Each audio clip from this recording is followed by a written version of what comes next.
વરસાદ બતાવી રહ્યો છે પણ રેડ એલર્ટ બતાવી રહ્યું છે, પણ એવું કંઈ ચિત્ર વાસ્તવમાં છે નહીં. તો શું છે આ? એટલે આપણે છે ને આ વખતે જે તમને એમ લાગે આગાહી ખોટી કરે, ખોટી નથી, પણ આમાં જે વેબસાઇટમાં ચિત્ર બતાવે છે એ પ્રમાણે વરસાદ વરસતો નથી. આ ચિત્ર ખોટું હોઈ શકે, કાં જે વરસાદી વાદળો છે એ ડુપ્લિકેટ હોઈ શકે, બેમાંથી એક છે.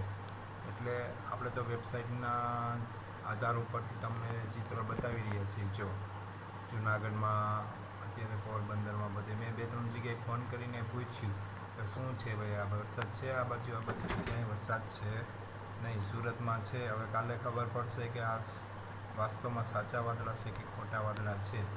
એનું આપણે સચોટ માર્ગદર્શન આપી રહ્યા છીએ કે ભાઈ અત્યારે જે જુનાગઢ જિલ્લામાં જે વરસાદ બતાવી રહ્યો છે તમે જુઓ. જ હું પેલું માઉસથી ખસેડું છું નીચે, જો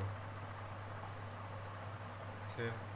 તો જે રીતે ચિત્ર બતાવી રહ્યું છે એ રીતે વરસાદ નથી વરસી રહ્યો. તો ઇમેજ સેટેલાઇટ પિક્ચરમાં કંઈ લોચો હોઈ શકે, કાં એ રીતે આપણે જોવાનું રહેશે. પણ અમે તો સેટેલાઇટ પિક્ચરનું જે આગાહી સાચું જ હોય છે 99%.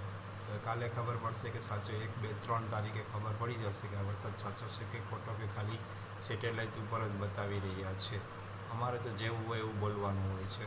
અને ભાઈ આમાં વરસાદ થાય તો અમારે કંઈ હાથ આડા દેવાના હોતા નથી, પણ ઉપરથી જે સિસ્ટમ હોય એ પ્રમાણે અમે કોમ્પ્યુટરમાં જે ચિત્ર બતાવતું હોય એ રીતે હું તમને બતાવી રહ્યો છું અને તમે જુઓ છો. તો ભાઈ આમાં કોમ્પ્યુટર પર જ બેઠો છું.